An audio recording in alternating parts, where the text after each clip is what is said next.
शारदे को नमन। साहित्यिक सचेतना के सभी रचनाकारों, साहित्य प्रेमियों, सनातन प्रेमियों को साहित्यिक सचेतना की ओर से राय सिंह भंडारी द्वारा हार्दिक अभिनंदन। जैसा कि हम बार बार आपको बताते हैं कि साहित्यिक सचेतना एक ऐसा पटल है जहाँ पे सनातन धर्म के प्रचार प्रसार हेतु साहित्यिक सचेतना सभी अपने रचनाकारों द्वारा नए विषयों पर सृजन करवा करके अपने पाठकों को और सनातन प्रेमियों को ज्ञानवर्धन के लिए प्रस्तुत करवाती है और सनातन धर्म का विकास और प्रचार प्रसार के लिए नित संकल्प है। तो इस प्रकार से आज का जो निर्धारित विषय है वो सूक्ति का भाव पल्लवन करना है। और सूक्ति है कि जल तत्व की तन्मात्रा का है रस, 60 रसों को पहचानती है सरस। यानी रस से आज का विषय है और रस पे हमने भाव पल्लवन करना है। तो रस क्या है?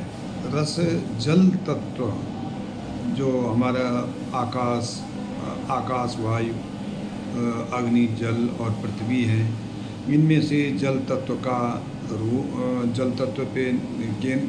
का केंद्र है रस। जितने भी पेय पदार्थ हैं, जितने भी जीवा से मतलब जितने भी रस हैं वो जल से निर्मित हैं। और हमारी जो ज्ञानेंद्री है जीवा, जिसको जीव कहते हैं या रसना भी कह सकते हैं, उसके माध्यम से हम उस स्वाद को चखते हैं, उस रस को चखते हैं।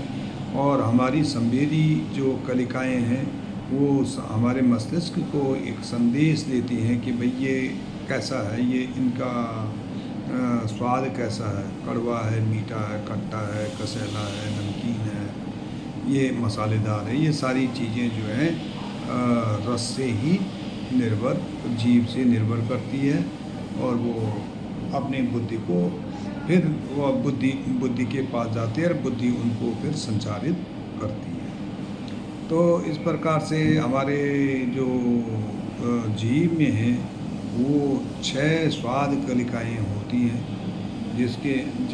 जो कि हमारी रसों को विभक्त करती है और उसके स्वाद अनुसार उनको अलग अलग तरीके से महसूस करती है। तो रस कैसे होते हैं? रस कुछ रसों के प्रकार होते हैं, कुछ उपभोग योग्य होते हैं, कुछ उपभोग योग्य नहीं होते हैं।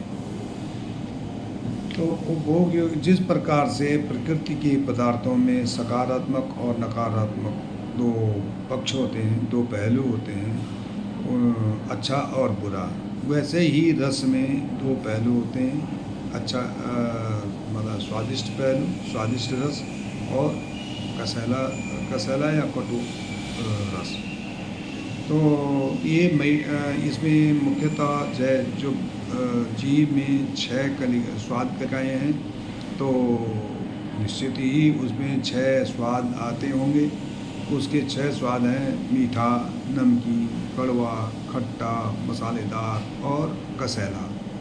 तो कड़वा और कसैला को अभी हम छोड़ दें तो बाकी जो मीठा है, खट्टा है, नमकीन है और मसालेदार है, ये 4 जो रस हैं वो सभी लोग प्रयोग करते हैं, उपभोग करते हैं और ये उपभोग योग्य होते हैं।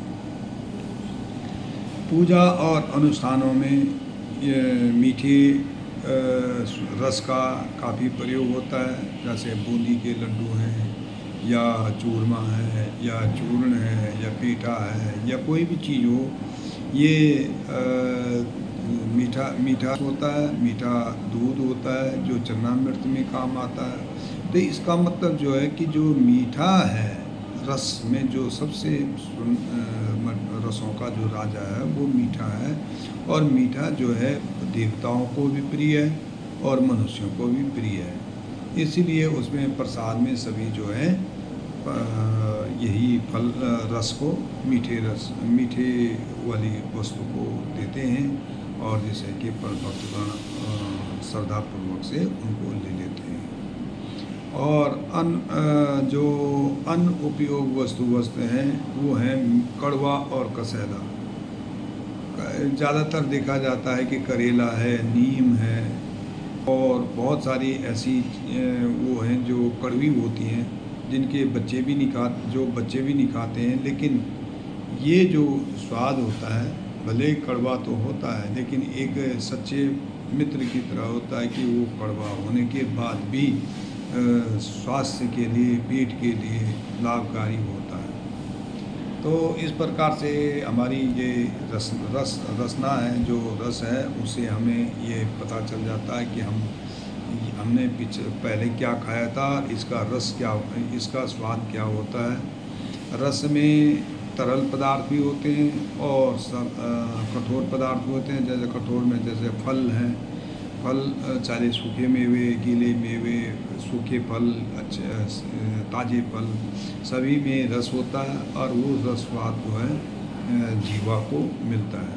उसी प्रकार से पेय पदार्थ हैं, रस है, शरबत है और बहुत सारी ऐसी वस्तुएं हैं जो कि मन को बहुत अच्छी लगती हैं। तो जिस प्रकार से स्वाद में ये रस अच्छा लगता है, उसी प्रकार से काव्य में भी उसी के तरह से रस होते हैं।